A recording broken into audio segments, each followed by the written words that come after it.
좋고 제일 좋은 건 뭐야? 보따리 싸들고 가는 거야. 그렇지. 평창으로 이사 오는 거야. 물론 거기는 연습이 필요하지만은 21세기를 살아가는 우리들이 이제 해야 될 일은 뭐냐? 여성이 주인공이 돼야 돼요. 근데 이 여성이 정신을 못 차리고 있어요. 그냥 자식 서울대학에 들여보내는 게 지상 최대의 사명이야. 우리나라 환경운동 하는 사람들이 굉장히 애를 먹습니다.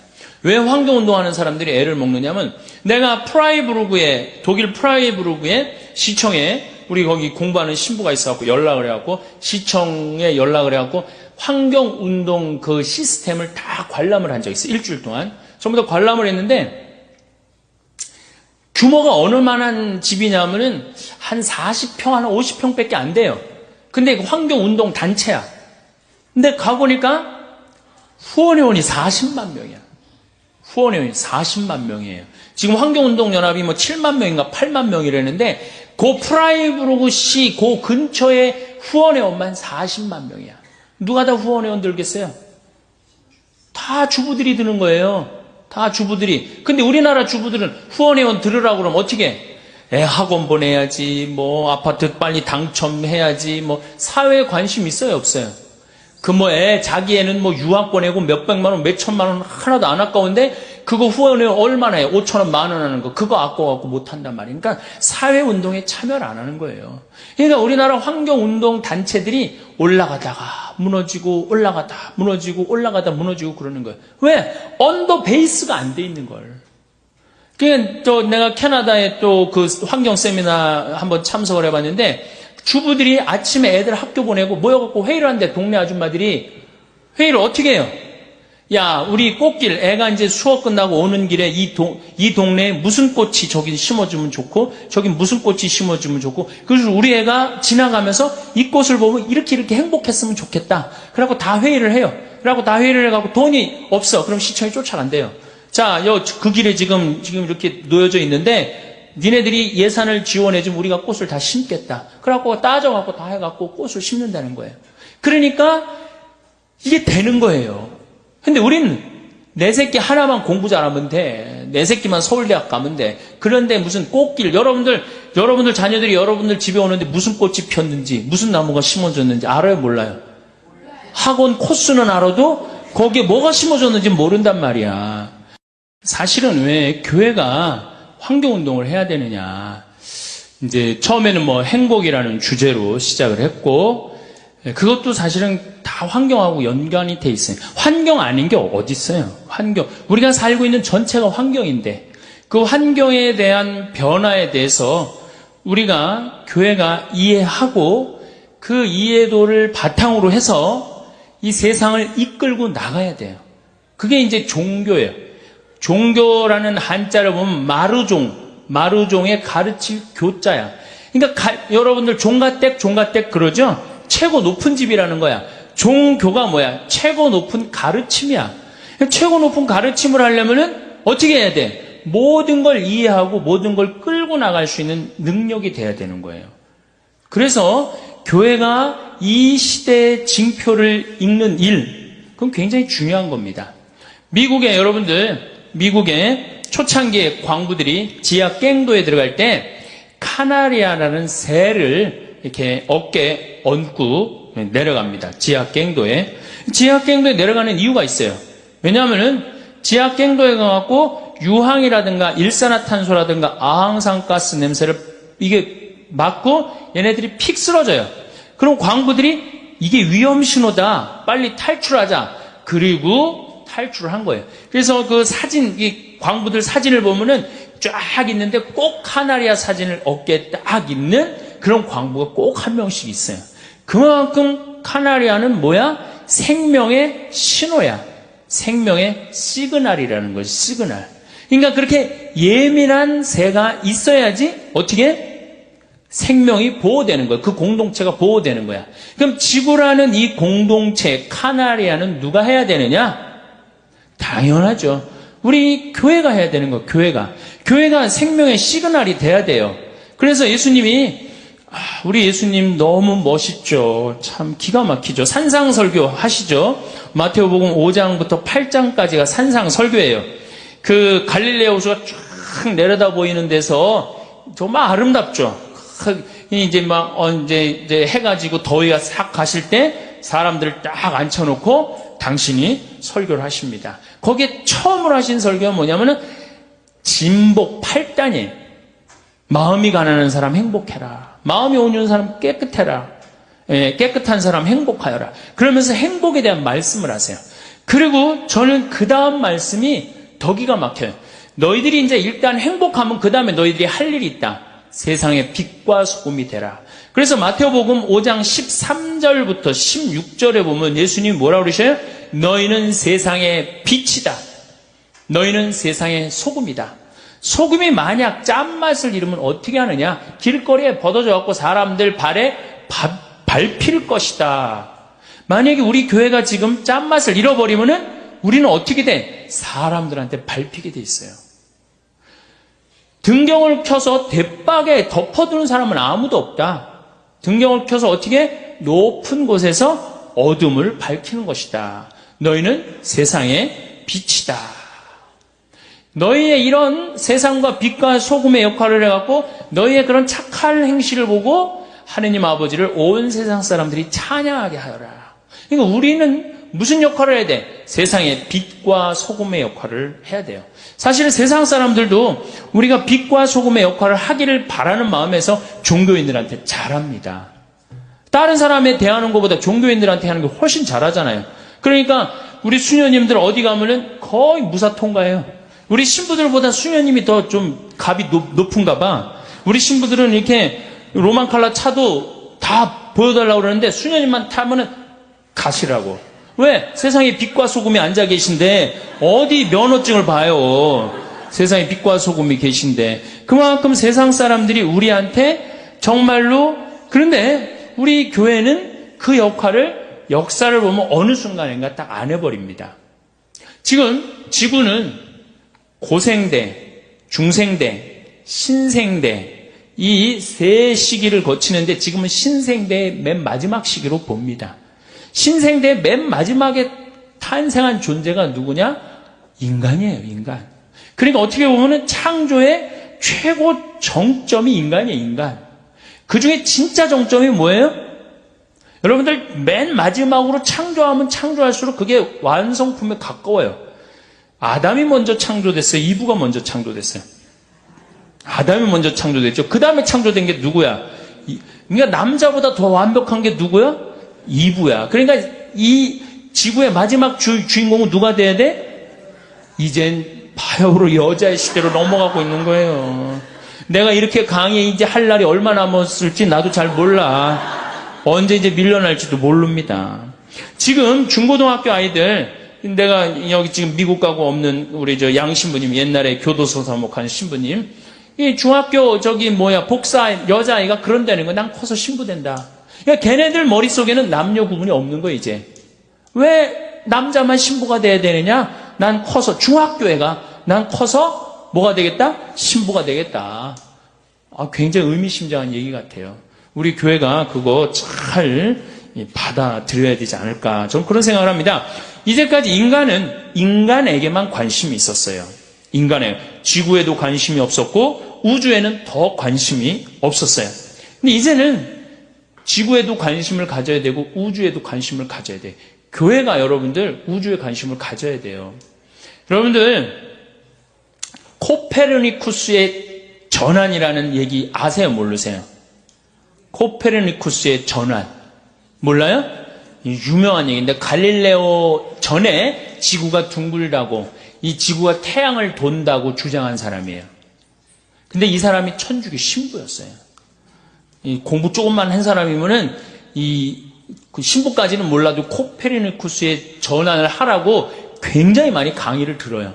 근데 그 사람이 신부였어, 신부.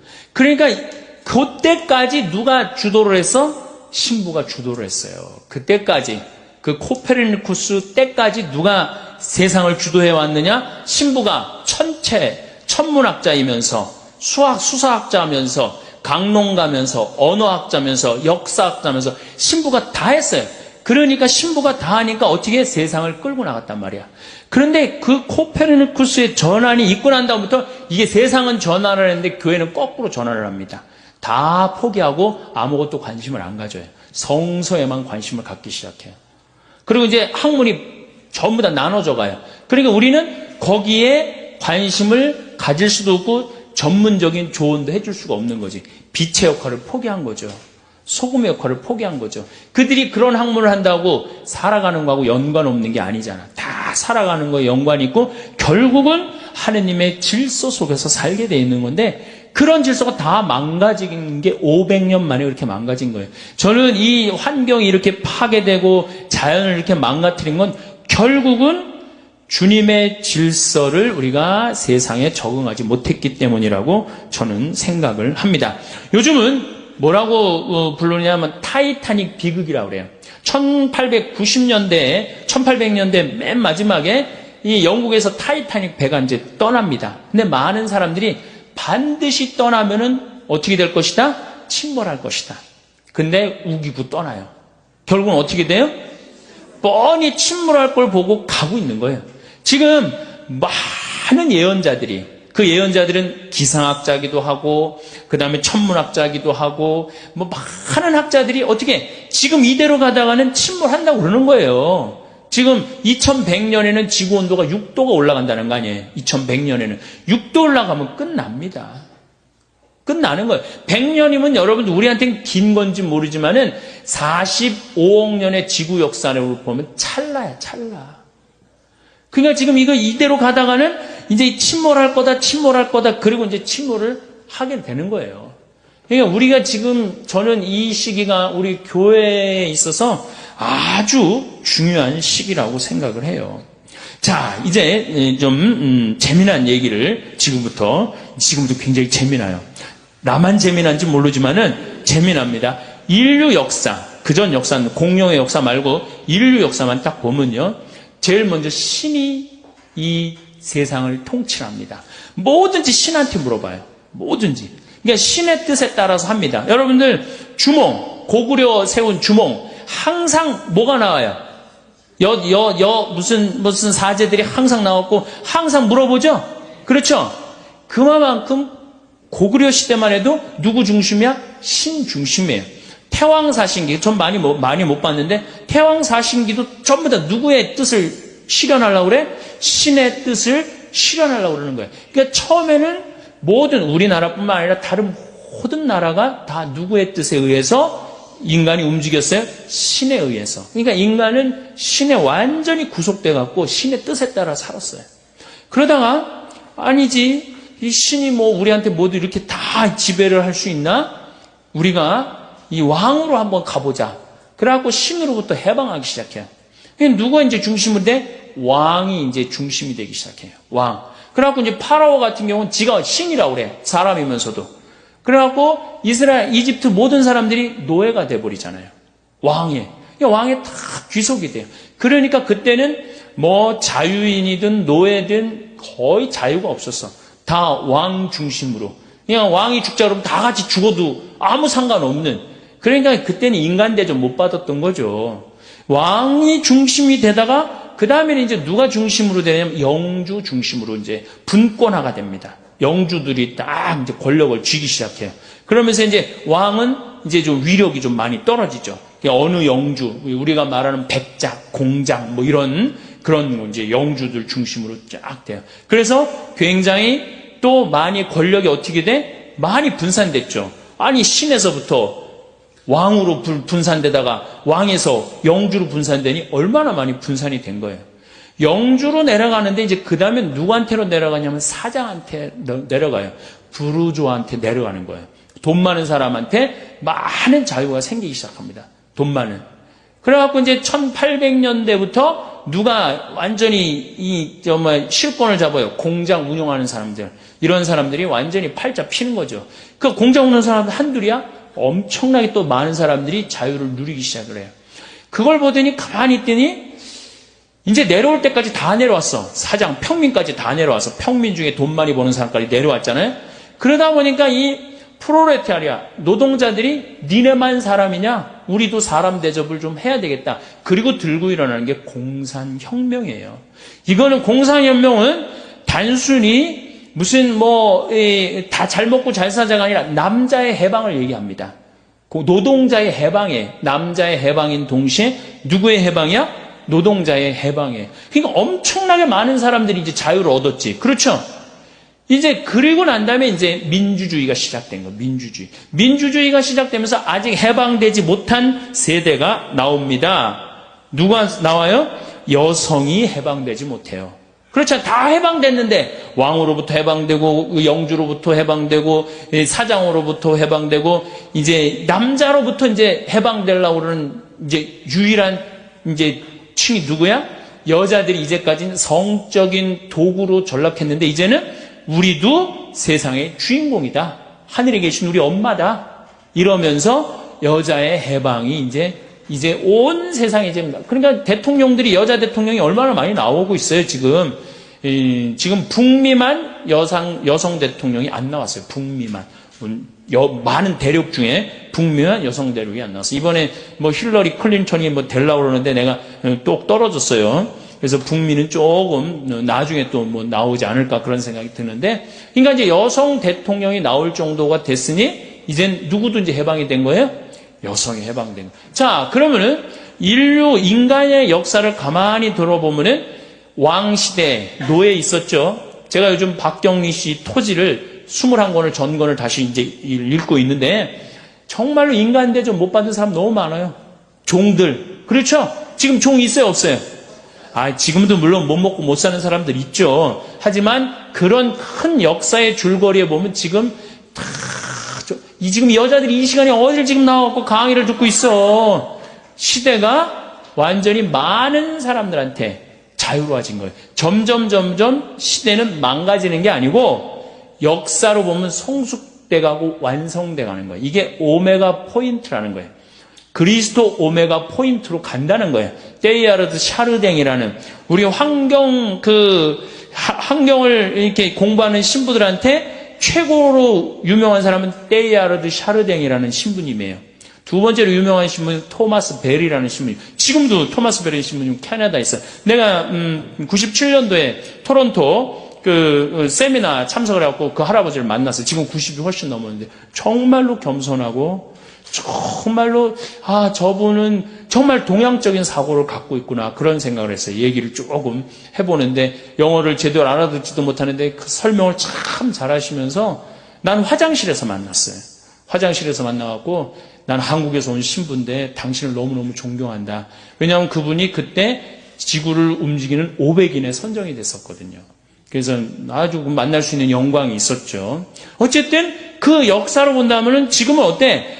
모든 사람들이 자유를 선택할 수 있고 노예가 아닌 상태 지금 지구의 역사는 발전하고 굉장히 좋아진 시대예요. 사실은. 그런데 너무 좋아지다 보니 지금 어떤 결과가 나오냐. 인간이 이제 내가 아까 너무 앞서 나가듯이 인간도 너무 앞서 나가는 거예요. 그래서 누구를 착취하느냐? 자연을 착취하고 있는 거 지금. 그래서 이제 자연을 착취하게 되면은 우리들 인간까지는 해방이 됐는데 누가 해방이 못 된 거예요? 자연이 해방이 못 된 거예요. 그래서 이 자연의 해방을 위해서 결국은 누가 애를 써야 되냐? 우리 인간이 애를 써야 되고 그다음 맨 마지막에 온 누구? 여성이 앞장서야 된다는. 그래서 환경운동은 사실은 여성 환경운동가들이 굉장히 레이첼 카슨이라고 여러분들 침묵의 봄 쓴 분 계시죠? 여성이죠. 그 다음에 제가 말한 테오콜 분도 여성이에요. 그러니까 여성 환경운동가들이 굉장히 남성보다는 여성이 훨씬 섬세하고 자연 친화적이라고 그래요. 그래서 우리 교회도 나는 여성을 많이 키워야 되지 않느냐, 환경운동에. 그래서 여성들이 많이 나오길 바라요. 신부들이 막 나서는 것보다도 여성들이 나서는 게. 그리고 이제는 신부에 의존하는 시대는 끝났어요. 옛날에는 대학 졸업하고 그 대학원 졸업하는 거 군에서 누구 하나밖에 없어? 신부밖에 없어요. 근데 지금 제가 깜짝 놀라는 게 우리 생태마을에 우리 회원들 회원이 한 15,000명 되는데 찾아와요. 신부님 제가 회원에 가입했습니다. 다 박사야 다 석사고. 그런데 관심 있는 사람들이 다 박사고 석사예요. 그러니 신부보다 훨씬 전문적인 지식을 갖고 있는 사람들 아니에요. 이제는 협조의 시대, 협조의 시대. 그래서 이제는 테크놀로지, 하이 테크놀로지 그러잖아요. 이 기술도 너무 발전하고 세상이 너무 다양화되고 이게 다변화되고 이런 사회에서 교회가 도대체 어떤 역할을 해야 되느냐? 큰 숙제죠. 그런데 그리스도교의 최고의 장점 뭐냐? 리어댑테이션이에요. 리어댑테이션. 재적응. 이게 교회의 최고의 장점입니다. 구약시대는 고대 근동지방의 신화나 설화를 야훼 신앙에 접목시킵니다. 이게 무슨 얘기냐? 여러분들 구약시대, 구약성서에 나오는 거예요. 고대 다 나온 얘기들이에요. 뭐 노아의 홍수, 다 나온 얘기들, 다 나온 얘기를 그 안에 다 끌어들여갖고 야훼 신앙하고 합칩니다. 그래갖고 그걸 발전을 시키는 거죠. 이게 접목이에요, 접목. 그 리어댑테이션이에요. 재적응을 하는 거죠. 그 다음에 사도 바오로는 그리스 사상을 그리스도교와 접목을 합니다. 그래서 우리가 이해하기 아주 쉽게 싹 접목을 해요. 그러니까 그것도 역시 리어댑테이션이에요. 그 다음에 우리가 잘 알고 있는 아구스티누스는 플라톤의 사상을 끌어들여서 또 리어댑테이션을 해요. 로마가 410년에 불타버립니다. 다 고투지기 다 불태워버려요. 불타고 나니까 사람들이 완전히 좌절에 빠집니다. 그랬을 때 아구스티누스가 책 한 권을 들고 나와요. 신궁론이라는 책을 들고 나와요. 이제까지는 인간이 다스렸기 때문에 이런 아주 추잡하고 죄악의 소굴이 되었다. 이제는 하느님이 다스려야 되겠다. 그리고 들고 나온 책이 신궁론이에요. 그 책으로 인해서 중세시대가 열립니다. 대단한 거죠. 그래서 누가 통치를 해요? 다시 신이 통치하는 시대가 와요. 그래서 교황님이 모든 황제들을 임명하는 정도까지. 뭐 부정적인 면도 있었지만 그만큼 교회가 끌고 나갔다는 거에는 큰 의미가 있죠. 그런데 이제 이게 그 교회가 그렇게 잘 나가다가 너무 하느님 중심으로 막 몰고 나가니까 이게 사람들이 열받는 거죠. 아니 우리 인간도 좀 인간답게 살아야지 뭐든지 뭐 죄 속에 살고 하느님 속에서 살면 되느냐. 그리고 이제 보카치오라든가 에라스무스 같은 사람들이 들고 나옵니다. 휴머니즘을. 인간 중심으로 가자. 뭐 그렇게 하느님 중심으로 가냐. 그래갖고 인간 중심으로 나갈 때 교회가 결정적인 실수를 합니다. 그렇게 인간적인 여자, 인간적인 주장을 하는 사람들 불태워 죽여버려요. 그 인간 중심으로 나갈 때 인간하고 같이 인간 중심으로 교회가 그걸 끌고 리어댑테이션을 했다면 아마 교회를 많이 벗어나지 않았을 거예요. 그런데 막 몰아챕니다. 불태워 죽이고. 그러니까 점점 튀어나가기 시작해요. 예, 교회를 자꾸 뛰쳐나가기 시작해요. 예, 교회에 대해서 안티라고 그러죠. 안티. 이제 그러면서 이제 안티클레리즘이라는 게 반성직자주의가 생겨요. 성직자에 대해서 거부 반응이 생겨요. 이제 불란서에서 그 혁명이 일어나죠. 불란서 혁명이 일어났어요. 불란서도 우리 환경하고 굉장히 관련이 많은데 필리핀에 화산이 터집니다. 화산이 터지면요, 지구는 한 화산이 터지면 어떤 연관성이 있냐면 화산이 터지면 화산재가 올라가고 뭐를 막냐면 태양을 막아버려요. 태양빛을 막아버리면 지구기온이 떨어집니다. 지구기온이 떨어지면 흉년을 맞이하게 돼 있어요. 그래서 불란서가 7년 동안 흉년을 겪어요. 그래서 막 5월에도 6월에도 막 눈이 오고 막 그래요. 너무너무 배고파갖고 굶어 죽어. 많은 사람들이 굶어 죽는데 마리아 앙뚜아네트 하고 그 다음에 무슨 추기경하고 막 거기서 뭐 스캔들도 일어나고 그리고 막 백성들이 죽는데도 그냥 무슨 케이크나 먹고 이러고 그리고 다 죽어가는데도 딱 두 부류만 안 굶습니다. 귀족들과 성직자 부류만 안 굶어요. 아주 호의호식했던 거죠. 그러니까 혁명이 일어나면서 다 때려 죽인 게 신부님들 그 다음에 귀족들 다 죽인 거예요. 그때 불란서의 교회 모든 재산은 정부로 들어가 버려요. 그때 다 잃어버렸어요. 그때 유일하게 교회 재산을 몰수하지 않은 데가 있어요. 파리 외방 정교회만 몰수하지 않았어요. 왜? 니네들은 선교하러 나가고 죽으러 가는 거니까 우리가 니네들만은 건드리지 않겠다. 그리고 파리 외방 정교회만 지나가 버립니다. 그러니까 아직도 파리 외방 정교회 재산이 제일 많아요. 그 외국에서도 저기 공부하러 제일 파리 외방정에 많이 공부하러 오고 있고. 그러니까 자기 역할을 충실히 살면 안 건드려요. 우리가 딴 길로 셀 때 교회한테 세상이 돌을 던지는 거지, 교회가 자기 역할 충실히, 카나리아의 역할, 지금 이러면 안 됩니다, 이렇게 충실히 하면 돌 던질 이유가 없죠. 이제 그게 이제 어디로 빠지는 거냐? 조금 있으면 빠져요. 자, 그러다가 이제 다시 이제 이 공산혁명이 이 사장, 이제 부르조아가 생기는데 교회가 그때도 정신을 못 차립니다. 그때도 교회는 배가 부른 상태예요. 배가 불러갖고 노동자들과 함께하지 못하고 부자들과 함께합니다. 그러니까 공산혁명이 일어나면서 종교는 인민의 아편이라고 그러고 완전히 수장을 시켜버리는 거죠. 이게 교회가 리어댑테이션을 하지 않았던 거예요. 아니, 이 휴머니즘을 부르짖으면 휴머니즘에 가서 문제를 해결하고, 노동자들이 고통스러우면 노동자한테 가서 문제를 노동자들하고 해결해야지, 그 위에서 문제를 해결하면 해결이 되는 거 아니에요. 지금은 뭐가 지금 문제예요? 환경이 문제란 말이에요. 그러니까 지금은 환경 안에 들어가서 우리가 문제를 해결해야 되는 거예요. 막연히 말로 해서는 될 일이 아니고. 그래서 이 리어댑테이션은 굉장히 중요합니다. 그 덕에 1세기 동안 우리가 세상의 반을 잃어버렸잖아요. 여러분도 공산주의 1850년에 혁명이 일어나면서부터 80년, 90년 그러면서 이 러시아 혁명이 일어나고 볼셰비크 혁명이 일어나고 그러면서 우리 다 뺏겼잖아요. 지구의 반을 뺏겼잖아요. 물론 다시 돌아왔지만 그 1세기 동안에 교회가 얼마나 큰 잘못을 저지른 거예요. 우리 주님의 2000년을 이어온 주님의 진리를 전파하지 못했다는 건 우리한테는 큰 타격이죠. 이제 그래갖고 이제 한국에 이제 천주교가 딱 등장을 해서 200년 전에 한국 천주교가 들어왔어요. 들어왔는데 처음에 어떻게 됐어? 처음에 안 죽으려고 여기저기 산속으로 다 들어갔죠. 예. 처음에는 다 학자집 자식이었단 말이야. 잘 배웠는데 이게 안 죽으려고 산속으로 들어가니 출세할 길이 있어요, 없어요? 출세할 길이 없는 거야.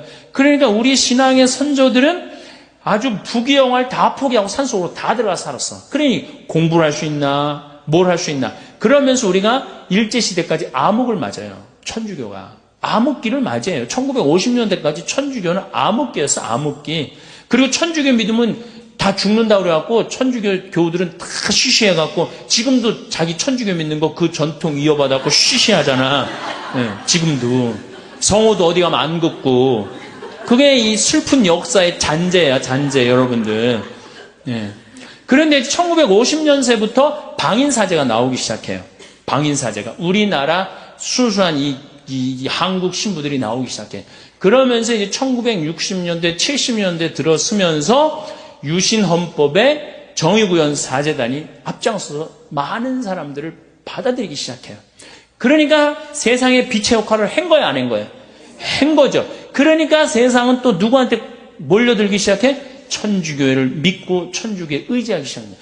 빛의 역할을 하면 어떻게 돼? 다 따라오게 돼 있어요. 빛의 역할을 안 하면은 안 따라오고. 근데 70년대, 80년대 이제 50이 들었으면서 뭐 지금 김승호 신부님 돌아가셨지만은 김승호 신부님 그 박종철 사건 뭐 그다음에 6.29 선언 이렇게 낼 때까지 우리 천주교가 혁혁한 공을 세웁니다.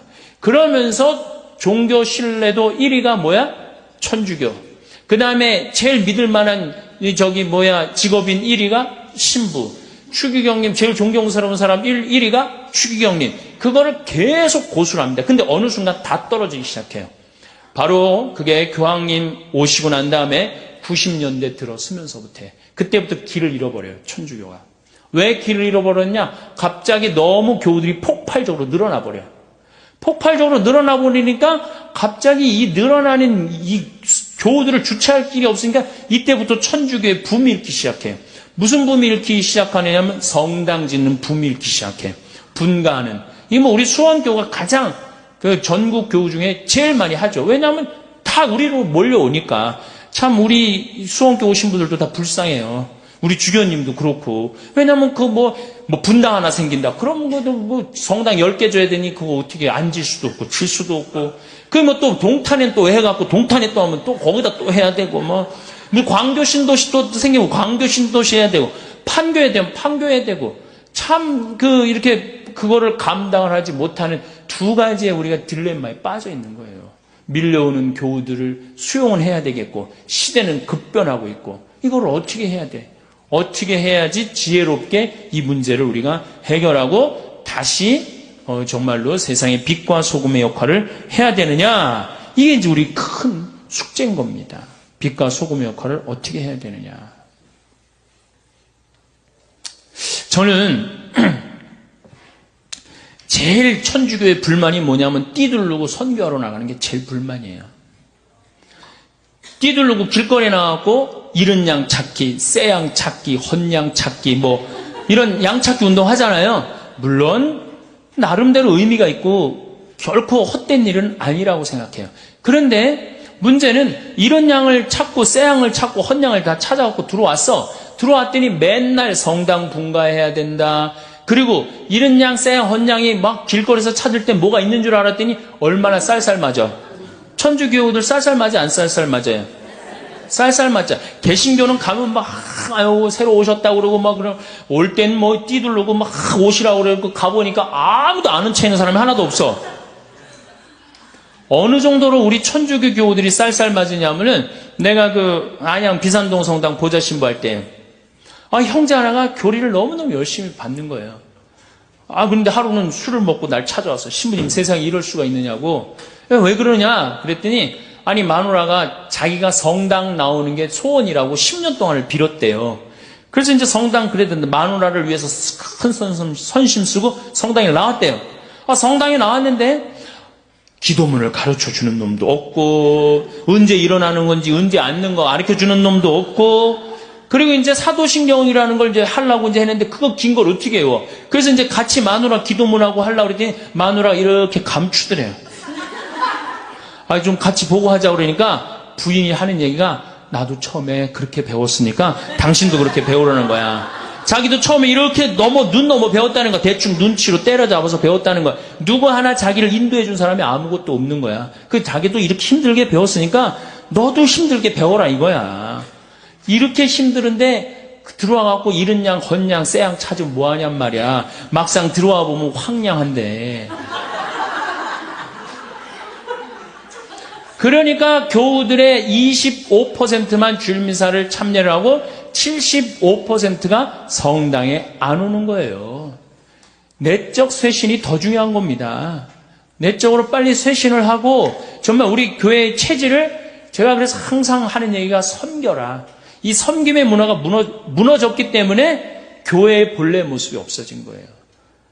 예수님이 나는 어제 복음에도 그랬잖아. 난 섬김을 받으러 온 것이나 제자들이 길거리에서 막 싸우고 네가 높은 자리에 올라갈 거냐 내가 높은 자리에 올라갈 거냐 그러니까 예수님 얼마나 속 터지겠어요. 그래도 그때 얘기 안 하고 다시 이제 다 싸우고 난 다음에 불러갖고 높은 자리는 하느님이 결정하는 거란다. 사실 나도 높은 자리에 올라온 게 아니고 섬기러 온 거다. 어느 정도까지 하려고 왔냐 난 죽어서까지 섬기려고 온 거다. 그렇게 애절하게 말합니다. 그러니까 교회의 본질은 뭐예요? 섬기는 거예요. 섬기는 걸 하지 않으면은 아무리 이른 양, 새 양, 헌양 찾아와 보십시오. 소용없는 거예요. 이게 여러분들만 들어야 될 문제는 아니야. 우리나라 모든 여성들이 그렇게 변화가 된다면 저는 대한민국처럼 살기 좋은 나라가 어디 있어요. 지진이 일어나나 태풍이 오기를 하나. 여러분들 일본은 1년에 태풍이 15개, 20개 가요. 근데 우리나라는 하나, 재수 좋으면 안 오는 해도 있어요. 작년에도 다 스쳐 지나갔어요. 제주도 스쳐 지나가고. 하나 오면 하나 들어오는 거죠. 근데 그냥 일본, 중국, 대만 맨날 태풍 지나갑니다. 그 태풍이 오나 지진이 있나 얼마나 살기 좋아요. 국민들 똑똑하고 물건 잘 만들고 수출 잘하고. 그런데 여성들이 이런 내가 이 사회의 변화의 주체 세력이다. 주부들이 내 변화의 주체 세력이다. 이런 생각을 하고 이걸 끌고 나가야 되는데 여성들이 그런 생각을 못하는 거야. 아직도 남성 위주의 사고방식을 갖고 있는 거예요. 아직도. 그러니까 이걸 빨리 탈피하십시오. 그래서 우리 신부들도 좀 놔주고 좀 여자도 좀 신부가 좀 돼갖고 좀 이렇게 이렇게 좀 잘 해봐요. 좀 어떻게.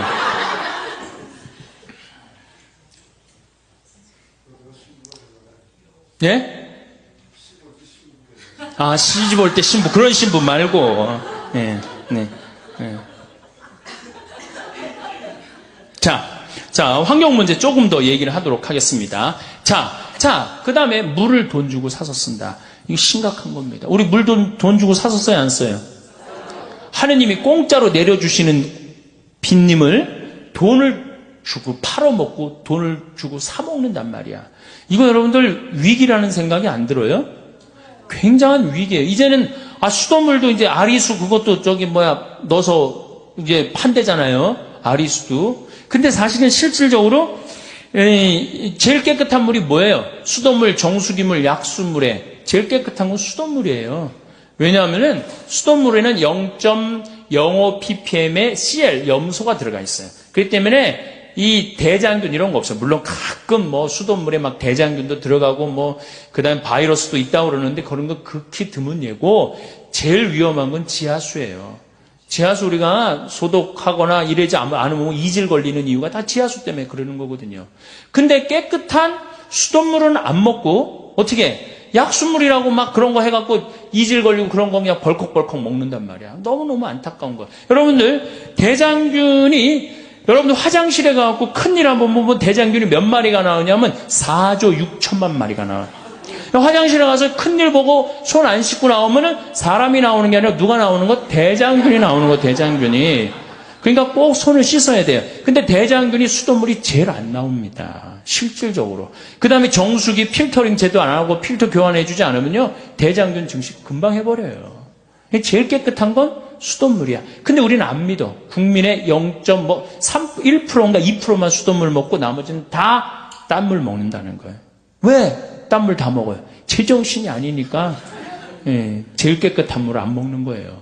자, 땅 돈 주고 써, 물 돈 주고 써. 그 다음에 공기 돈 주고 마신다. 이러면 이제 끝나는 거죠. 그런데 이미 설악산 공기, 제주도 공기 다 팝니다. 저녁에 애들이 정신 맑아지는 공기하고 1,000원짜리 사갖고 마셔요, 안 마셔요? 마시죠? 파는 거 아시죠? 내가 청담동 성당에 한번 환경 강의 전부 다 가갖고 이제 공기 사 먹는 한 3년 전인가 공기 사 먹는 시대가 올 겁니다. 그랬더니 청담동에서 그러더라고. 벌써 사 먹고 있다는 거예요. 그 공기를 사 먹는다. 이거 제가 이제까지 막 어렵게 얘기한 얘기 다 까먹고 이거 벌써 4개 공짜로 사 먹으라는 거 3개 돈 주고 사 먹으면 어떻게 되는 거예요? 이제 끝난 거예요. 이제 갈 때까지 간 거예요. 4번째, 햇빛을 돈 주고 쓴다. 그러면은 끝나는 거예요. 근데 우리 햇빛 마음대로 쬐 수 있어요, 없어요? 여러분들, 그 공원에 내가 분당 율동공원에 내 분당에서 본당 신부할 때 경기도 광주에서 본당 신부할 때 율동공원에 나가면은 깜짝 놀랍니다. 외계인이 막 돌아다니는 것 같아요. 여기는 챙 이렇게 쓰고요. 여기는 공기 들어가지 말라고 여기 또 이렇게 나온 거 하고 그게 외계인이지 그게 사람이에요? 그러니까 이 지구가 벌써 이게 우주에 있는 어떤 별로 변해가고 있는 거예요. 난 그 패션을 보고 너무너무 슬퍼요. 너무너무 슬퍼요.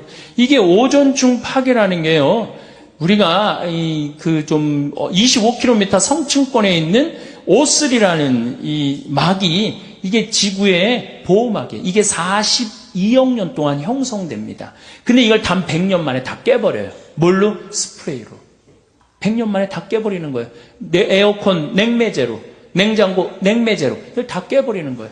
그러니까 그 구멍이 남극의 공기층이 얇습니다. 그러니까 남극이면 호주하고 뉴질랜드에 그 구멍이 뚫려버린 거예요. 거기에 피부암 환자들 많고 거기에 양들이 눈 멀어갖고 죽어갖고 그 양들 껍데기는 전부 다 벗겨갖고 양모로 쓰고 살은 전부 다 어디다 보냈어? 영국으로 수출했어.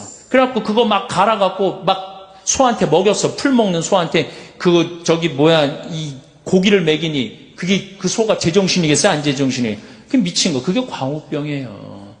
소는 뭘 먹어야 돼? 풀을 먹어야 되는데 빨리 살찌려고.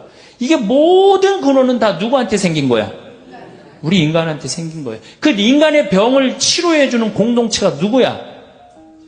교회야, 교회. 교회가 치료해줘야 되지 않아요?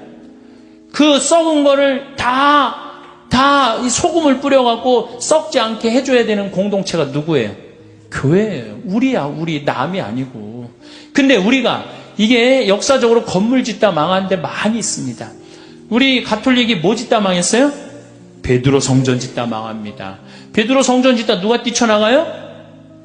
루터가 뛰쳐나가잖아요. 그래갖고 지금 개신교 5억 아니야, 5억 6천인가 그래. 세계 전체 개신교가 뛰쳐나가고 5억을 잃어버린 거야. 우리가 가톨릭이 11억인가 그런데 반쪽이 날아간 거 아니에요. 베드로 성전 짓다가. 그러니까 제가 건물 짓는 것에 대해서 굉장히 알레르기 반응이 있는 이유가 그거예요. 역사적으로 보면 건물 짓다 망하게 돼 있는 거거든요. 고려 불교가 왜 망했어? 고려가 왜 망하겠어요? 절 짓다 망한 거예요. 절 짓다. 왜냐하면 절을 지면 세금을 안 내도 됐거든요. 그때 그냥 막 너도 나도 절 진 거예요. 그러니까 나라 경제가 흔들려갖고 무너진 거예요. 인도가 타지말 마누라 무덤 짓다가 그렇게 된 거 아니에요. 그 꼴 난 거 아니에요. 그러니까 건물을 크게 짓는 건 자랑스러운 일이 아니에요. 건물을 크게 짓는 건. 이게 건물을 크게 짓다 보면은 정신이 황폐해집니다. 정말 우리가 필요한 건 뭐야? 정신적인 성전이 필요한 거야. 46년 만에 지은 성전을 예수님께서 과감하게 허물라고 그러잖아요. 그리고 며칠 만에 짓겠다고 그래요? 3일 만에 짓겠다. 그게 살아있는 사람이라는 거예요. 사람이 정신이 살아있으면 그게 곧 성전이고 그게 곧 세상의 빛이고 그게 곧 세상의 소금인 거예요. 이제 우리가 빛의 소금의 역할은 환경을 보존함으로써 자연 질서를 보존함으로써 생명 질서를 보존함으로써 그건 이루어지는 겁니다. 우리 사회복음학교 학생들 이 학교 졸업하고 단순히 학교 졸업했다 이걸로 끝내실 거리 아니라 여러분들이 이 학교를 졸업하고 이제 나가갖고 주위 사람들한테 이 말을 얘기를 해줘야 돼요. 그게 바로 세상에 빛이 되는 일이고 소금이 되는 역할이에요.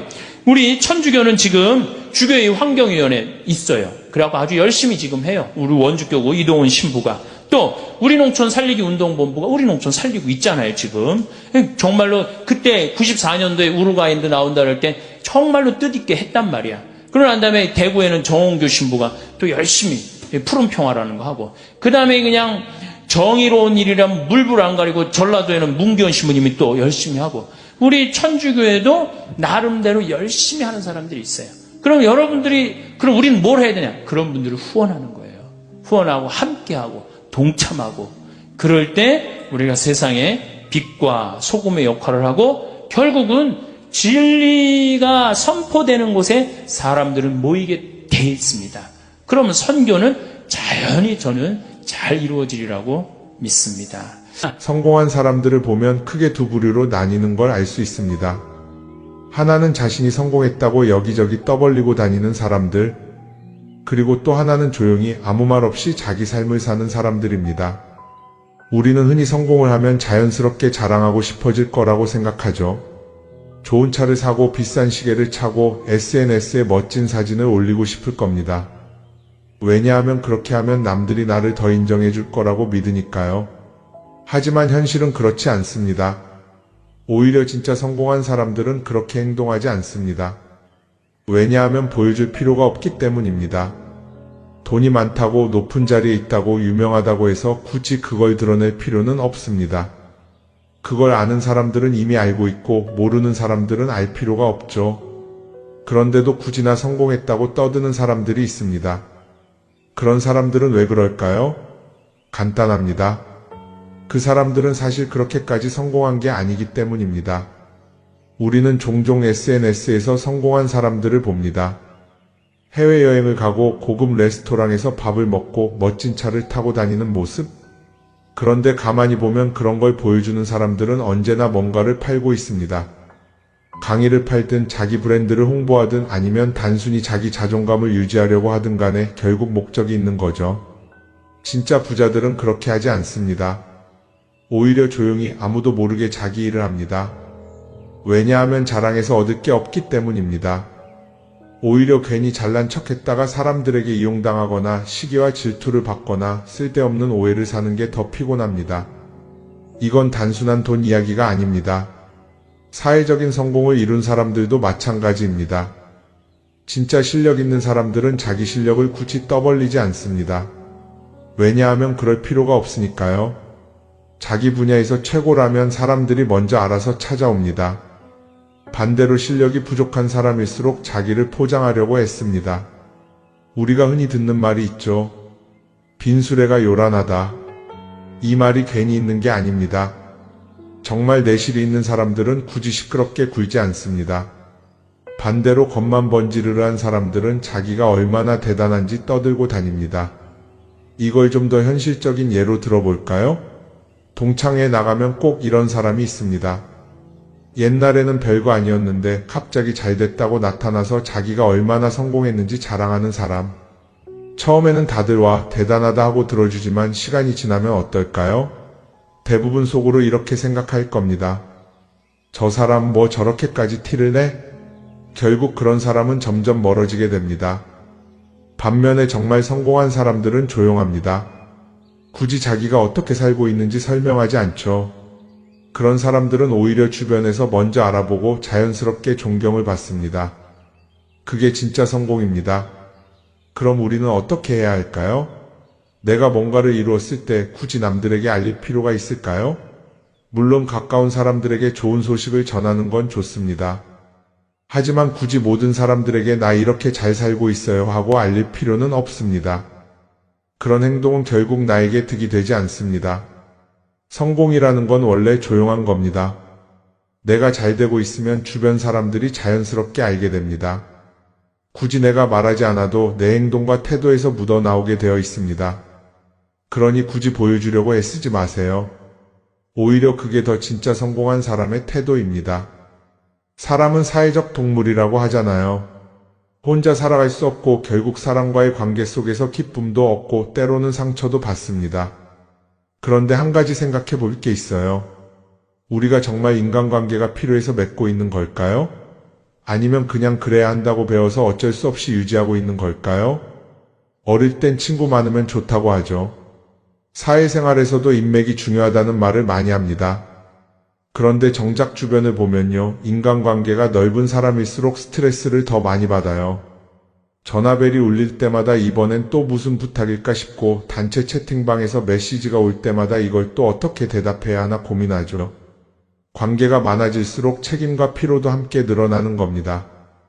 어떤 사람들은 인간관계를 줄이면 외롭지 않겠냐고 해요. 그런데 가만히 생각해보면 진짜 외로움을 느끼는 순간이 언제인지 아세요? 오히려 불필요한 인간관계 속에 있을 때입니다. 같이 밥을 먹고 얘기를 나누는데도 뭔가 허전하고 대화가 컥 돌고 속마음을 나누지도 못할 때, 그럴 때 우리가 더 외롭다고 느끼죠. 그렇다고 당장 인간관계를 다 끊어버릴 순 없겠죠. 하지만 적어도 내가 정말 소중하게 여겨야 할 관계와 그냥 관성적으로 유지하는 관계는 구분할 필요가 있습니다. 예를 들어 매번 나한테 부탁만 하고 정작 내가 어려울 땐 연락 한 번 없는 사람. 내가 실수하면 뒷담화를 하면서 내 앞에서는 웃는 사람. 이런 관계를 굳이 계속 이어갈 이유가 있을까요? 가끔은 이런 경험도 있을 거예요. 우연히 어떤 사람과 친해졌는데 만난 지 얼마 되지도 않았는데 너무 많은 걸 털어놓는 사람들 있죠. 자기 속사정부터 가족 문제, 직장 고민까지 쏟아내는 사람들. 이런 경우 두 가지의 가능성이 큽니다. 하나는 그냥 감정적으로 의존할 사람이 필요해서일 수도 있고 또 하나는 내가 믿을 만한 사람인지 떠보는 걸 수도 있어요. 어떤 경우든 이런 관계는 오래가기 어렵습니다. 사실 친밀함이라는 건 시간이 필요한 법이에요. 적당한 거리를 두고 천천히 서로를 알아가야 하는데 초반부터 급격하게 가까워진 관계는 쉽게 무너지는 경우가 많습니다. 처음엔 친하다고 생각했는데 어느 순간 사소한 일로 틀어지고 결국 남보다 못한 사이가 되는 거죠. 그러면 인간관계를 어떻게 해야 할까요? 답은 간단합니다. 억지로 맺지 말고 굳이 유지하려고도 하지 않는 거예요. 내가 편한 관계라면 자연스럽게 이어질 것이고 그렇지 않다면 서서히 멀어질 겁니다. 그리고 그걸 억지로 붙잡지 않아도 괜찮습니다. 관계를 유지하는 데 에너지를 쓰기보다는 정말 소중한 관계에 집중하는 게 더 낫지 않을까요? 어떤 사람은 내가 인간관계를 줄이면 나중에 나 혼자 남는 거 아니냐 걱정하기도 해요. 그런데 생각해보면요, 진짜 나를 위하는 사람은 많지 않아요. 인간관계를 줄인다고 해서 완전히 혼자가 되는 게 아닙니다. 오히려 불필요한 관계를 정리하고 나면 남아있는 관계들이 더 단단해지고 가치 있게 느껴질 겁니다.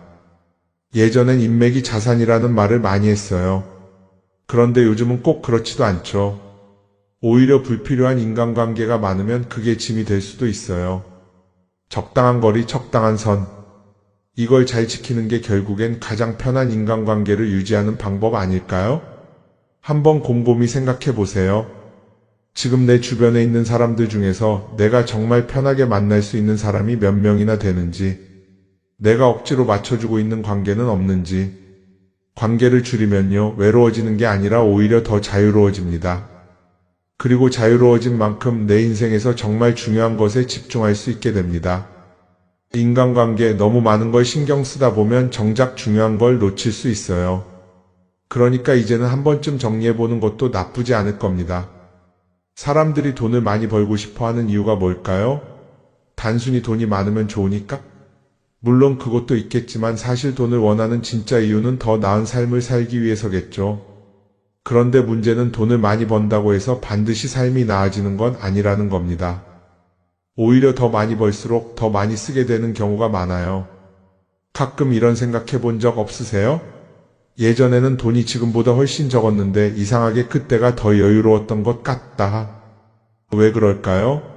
사실 우리가 원하는 건 돈 그 자체가 아니라 돈을 통해 얻을 수 있는 자유인데 돈을 벌면 벌수록 그 자유를 잃어버리는 경우가 많아요. 더 좋은 차, 더 좋은 집, 더 좋은 옷을 사면서 점점 더 많은 돈이 필요해지고 결국엔 돈을 벌기 위해 또다시 일해야 하는 악순환에 빠지게 되는 거죠. 한번 생각해 봅시다. 우리가 정말 필요해서 뭔가를 사는 경우가 얼마나 될까요? 필요해서라기보다는 남들이 가지고 있으니까, 없어 보이기 싫으니까, 혹은 그냥 기분 전환을 위해서 소비하는 경우가 훨씬 많아요. 그리고 그런 소비를 할 때마다 스스로 이렇게 합리화를 하죠. 이 정도는 나를 위한 투자야. 그런데 가만히 보면 그 소비가 진짜 나를 위한 소비인지 아니면 그냥 사회가 만든 기준에 끌려가고 있는 건지 헷갈릴 때가 많습니다. 예를 들어 예전에는 스마트폰 하나면 충분했는데 이제는 스마트워치도 있어야 하고 무선 이어폰도 필요하고 태블릿도 있어야 할 것 같고 하나를 사면 또 다른 무언가가 필요해지는 시기예요. 사실 이건 우리가 그렇게 만들어진 겁니다. 광고도 그렇고 SNS도 그렇고 자꾸 우리에게 이렇게 말하죠.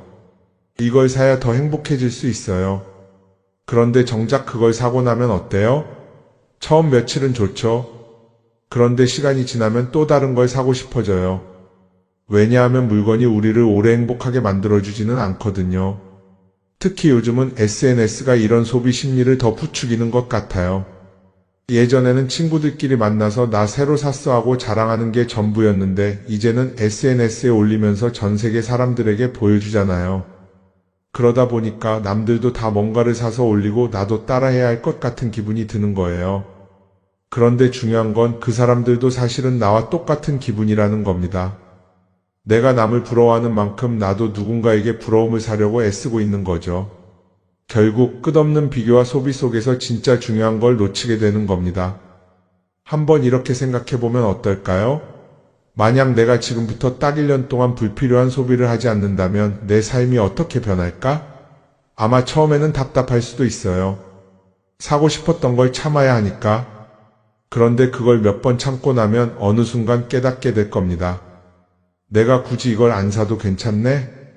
그렇게 불필요한 소비가 줄어들면 자연스럽게 돈이 쌓이겠죠. 그런데 돈이 쌓이는 것보다 더 중요한 게 있어요. 바로 마음의 여유가 생긴다는 겁니다. 돈을 쓰지 않는다고 해서 불행해지는 게 아니라 오히려 소비로부터 자유로워지면서 진짜 행복을 찾을 수 있어요. 물론 이걸 실천하는 게 쉽지는 않겠죠. 우리 주변에는 소비를 부추기는 것들이 너무 많으니까요. 하지만 적어도 이런 건 해볼 수 있습니다. 뭔가를 사고 싶을 때 한 번만 스스로에게 물어보는 거예요. 이게 정말 나한테 필요한 걸까? 아니면 그냥 순간적인 욕심일까? 만약 그 질문을 던졌을 때 5초 안에 당연히 필요하지 라는 답이 나오지 않는다면 사실 그건 없어도 되는 물건일 가능성이 큽니다. 정말 필요한 건 고민할 필요도 없이 바로 떠오르거든요. 그러니까 이제는 한 번쯤 생각해 봐야 할 것 같아요. 나는 지금 내가 원하는 삶을 살고 있는 걸까? 아니면 남들이 만든 기준에 맞추기 위해 내 시간을 팔고 있는 걸까? 소비를 줄인다는 건 단순히 돈을 아끼는 게 아닙니다. 그건 결국 내 삶의 선택권을 되찾는 일이거든요. 돈을 많이 버는 것도 중요하지만 더 중요한 건 그 돈을 어떻게 쓰느냐입니다. 그리고 때로는 아무것도 사지 않는 게 최고의 선택일 수도 있어요. 우리는 요즘 SNS 없이 사는 게 거의 불가능한 시대에 살고 있죠. 아침에 눈 뜨자마자 휴대폰을 확인하고 출근길에도 SNS를 보고 잠들기 전까지도 계속 들여다봅니다. 그러면서 남들이 어떻게 사는지 보고 나도 모르게 비교하게 되고 때로는 초조해지기도 하죠. SNS에 올라오는 사진들 한번 보세요. 맛집에서 멋진 음식을 먹고 해외여행을 다니고 좋은 옷을 입고 성공한 삶을 사는 사람들. 그런데 가만히 보면 이 사람들이 정말 행복해서 저런 사진을 올리는 걸까요? 아니면 그냥 행복해 보이고 싶은 걸까요? 실제로 SNS에 가장 많이 올라오는 사진이 뭔지 아세요? 남들이 부러워할 만한 순간들입니다. 집에서 편하게 쉬고 있는 모습이나 출근길에 지친 얼굴, 어제 먹다 남은 배달 음식 사진 같은 건 잘 안 올리죠. 대신 멋진 레스토랑, 명품 가방, 고급 호텔 같은 것들이 올라옵니다. 왜 그럴까요? 결국 SNS는 보여주기 위한 공간이기 때문입니다. 여기서 중요한 게 있어요.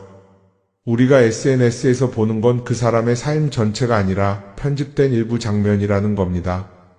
SNS는 마치 한 편의 다큐멘터리나 영화처럼 잘 꾸며진 장면들만 보여줍니다. 그런데도 우리는 그걸 보면서 아, 저 사람은 나보다 더 행복하구나 하고 착각하죠. 예를 들어 SNS에서 한 친구가 해외여행을 가서 아름다운 풍경을 찍어 올렸다고 해볼게요. 우리는 그걸 보면서 부럽다, 나도 저렇게 살고 싶다라고 생각하겠죠. 그런데 정작 그 친구는 사진을 찍고 나서도 일 때문에 스트레스를 받고 있을 수도 있고 여행 비용을 감당하느라 카드가 걱정을 하고 있을 수도 있습니다. 그 부분은 우리는 알 수가 없죠. 그런데 문제는 이렇게 남들과 비교하는 습관이 쌓이면 결국 내 삶이 초라하게 느껴진다는 겁니다. 원래는 그냥 조용히 살아도 괜찮았는데 SNS를 보고 나면 나만 뒤처지는 것 같고 뭔가를 더 해야 할 것 같고 괜히 불안해지죠. SNS는 기본적으로 사람들의 비교 심리를 자극합니다. 남들이 가진 걸 나도 갖고 싶게 만들고 남들이 하는 걸 나도 해야 할 것 같은 기분이 들게 만들죠. 그러다 보니 필요하지도 않은 걸 사게 되고 무리해서라도 화려한 곳에 가게 되고 남들에게 보여주기 위해 사는 삶을 살게 됩니다. 그럼 어떻게 해야 할까요? 사실 정답은 간단합니다.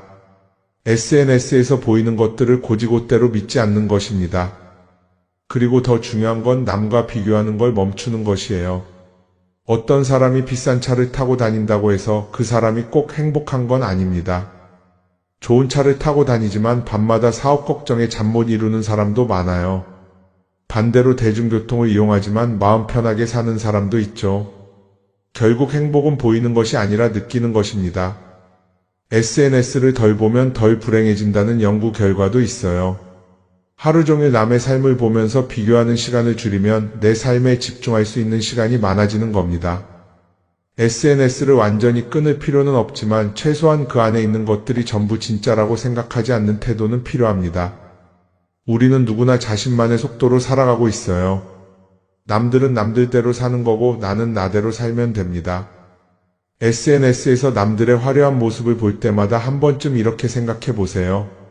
이건 그 사람이 보여주고 싶은 삶일 뿐이다. 그러면 조금은 편해질 겁니다.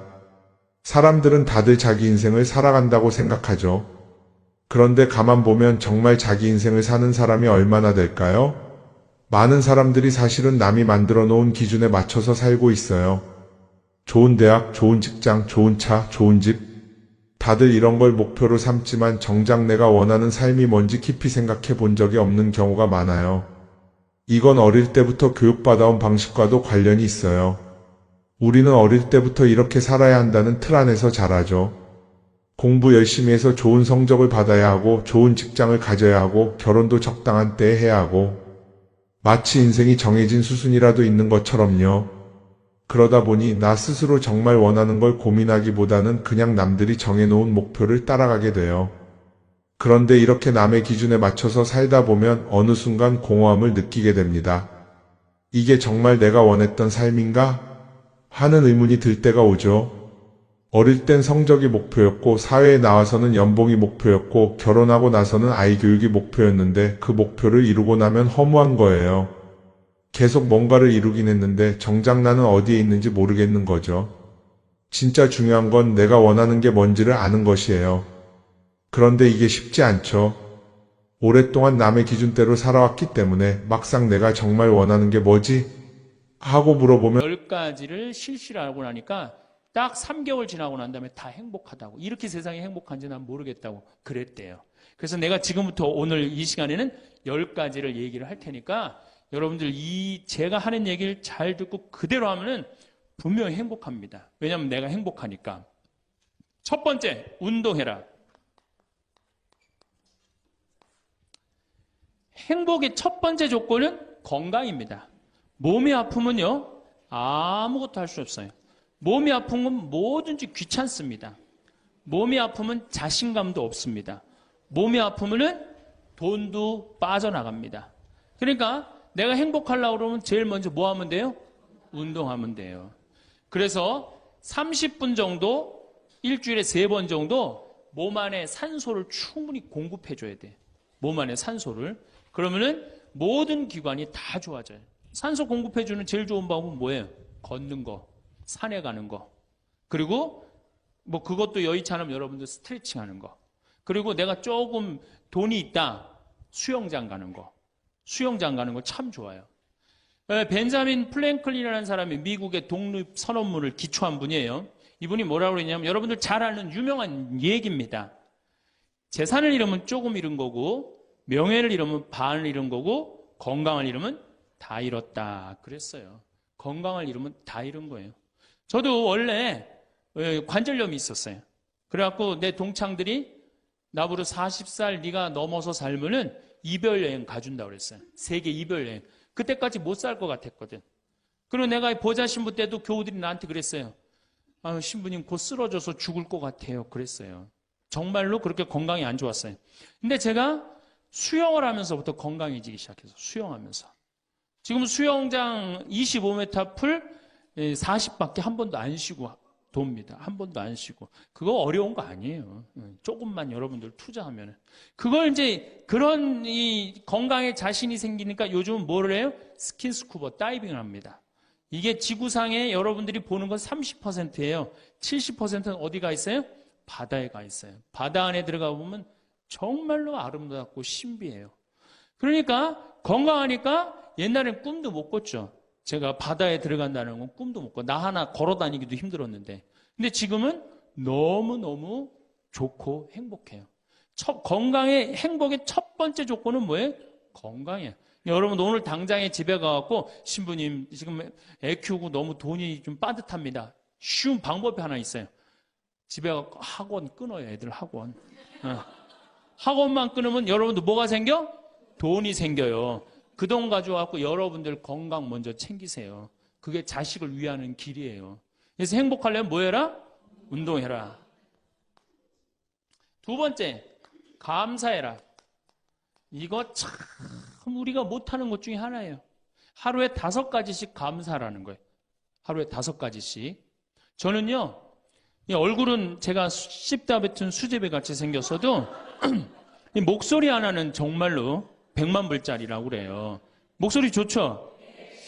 제가 이렇게 강론을 잘 못해도 할머니들이 제 손을 꼭 잡고 항상 뭐라 그러냐면 신부님 너무 강론이 귀에 쏙쏙 들어온다고.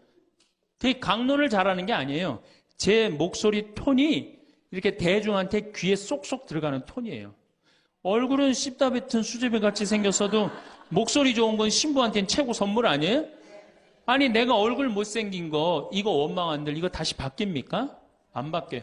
제가 키가 1m 원래는 67이었어요. 근데 30대 후반이 되니까 66으로 줄어들더라고. 요즘 재보니까 65로 떨어지고 있어요. 자꾸 이게 쭈그러들어 키가. 그래 내가 키가 1m 70이 안 넘는다고 원망한들 다시 늘어납니까? 여러분들 중에 내가 가지지 못한 거 아무리 안타까워해도 절대 가질 수 없어요. 내가 머리가 깡통이야. 근데 아무리 두들겨 팬다고 걔가 똑똑한 놈 됩니까? 한 번 깡통은 영원한 깡통 되는 거예요. 그런데 애는 깡통인 현실은 무시하고 내 희망이 서울대학이라고 애를 괴롭히면 여러분들 행복할 것 같아요? 행복하지 않아요. 내가 가지고 있는 것을 감사하는 거. 이거 굉장히 중요합니다. 제가 군대 가기 전에 우리나라를 한 바퀴 여행을 해야 되겠다. 그리고 청량리에서 기차를 타고 강릉 앞바다에 딱 도착을 했는데 새벽에 태양이 뜨는데요. 구름 한 점 없는 바다에서 태양이 뜨는데요. 불덩어리가 떠오르는 거예요. 전 지금도 그걸 보여주게 하신 하느님 아버지한테 정말 감사해요. 여러분들 그런 태양 보신 적 있으세요? 3대가 공을 쌓아야지 봅니다. 바닷가에 사는 사람들도 잘 못 봐요. 왜냐하면은 뛸 때 항상 구름이 이렇게 깔려 있지 그냥 맨 바다가 있기는 그것이 절대 쉬운 게 아니에요. 근데 그때 막 군대 가기 바로 직전에 하느님께서 그 태양을 보여주실 때 제 마음이 어떻겠어요? 이거는 얼마나 감사해요. 그러니까 매일매일 감사해야 돼요. 저는 맨날 수원에 있는 어머니 아버지한테 감사하잖아요. 이렇게 인사. 이렇게 목소리 좋게 놔주셔서 감사하다고. 또 작년에 제가 아프리카를 갔었어요. 아프리카를 갔는데 세렝게티 초원을 갔어요. 세렝게티 초원이 얼마나 넓으냐 하면 서울서부터 대전까지 한 평야예요. 딱 한눈에 펼쳐져요. 믿어지지가 않죠. 가서 보세요. 신부님 무슨 돈으로? 학원만 안 보내면 다 생깁니다. 학원만 안 보내면 다 생겨요. 그런데 서울서부터 대전까지 딱 펼쳐졌는데 마침 누때 이동 시기에 우리가 같이 이렇게 다니는 거하고 맞물렸어요. 200만 마리가 이동을 하는데 여러분들 200만 마리 상상이 가요? 그 푸른 초원에 누때 200만 마리가 이동을 하는데 내가 이 하느님이 창조의 세상에 내가 들어와 있구나. 그걸 느끼는 거예요. 감사하는 거예요. 그리고 우리 인생 돌아보면요. 억울한 것, 분한 것만 생각하면 여러분들 도움 돼요? 우리가 습관을 잘못 길렀어요. 우리 할머니들 나하고 대화 꼭 해보면은 내가 지난번 강의 때도 말씀드렸지만 신부님 내 말 좀 들어보세요. 그럼 꼭 대동아 전쟁부터 참 억울하고 분한 것만 다 나열한단 말이야. 그럼 그 인생 행복하겠어요? 인생 돌아봐서 즐거웠던 거, 행복했던 거. 여러분들 아이가 첫 걸음 뛰었을 때 행복했어요? 안 행복했어요? 그때 막 흥분됐죠? 그렇게 행복했던 순간은 다 까먹고 억울하고 분한 것만 그대로 차곡차곡 쌓아놓으면 그 사람이 행복할 것 같아요? 내 아이가 처음으로 엄마라고 그랬을 때 행복했어요? 안 행복했어요? 그럼 그것만 생각하라는 거예요.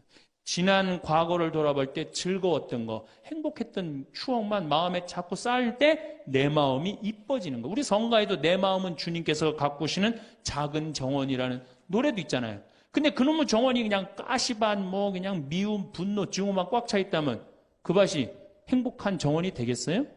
정원이 안 됩니다. 여러분들 아파트 입주했을 때 동백지구에 행복했어요? 안 행복했어요? 행복했죠? 그 앞뒤로 산이 다 있고 얼마나 좋아요. 그렇죠? 그런 것만 하란 말이에요. 자식이 깡통인 거 막 거기에만 매달려 있고 그러지 말고. 그래서 5가지 감사를 드리라는 거예요. 우리는 감사드릴 이유가 얼마나 많아요. 여러분들 나무는 한번 저 자리에 딱 심어지면은 100년이고 1000년이고 움직일 수 있어요, 없어요?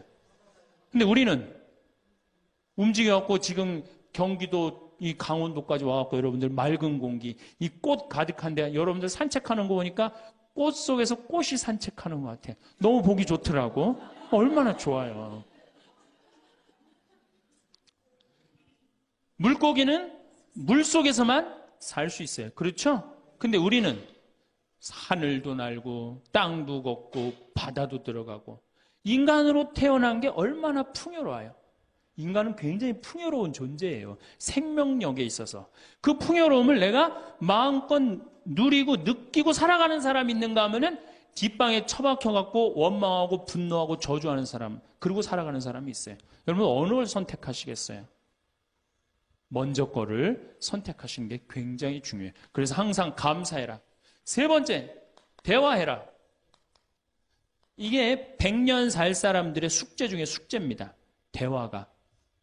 왜냐하면 이게 30년 공자님 시대엔 평균 연령이 38세였어요. 대화할 시간이 어디 있어요.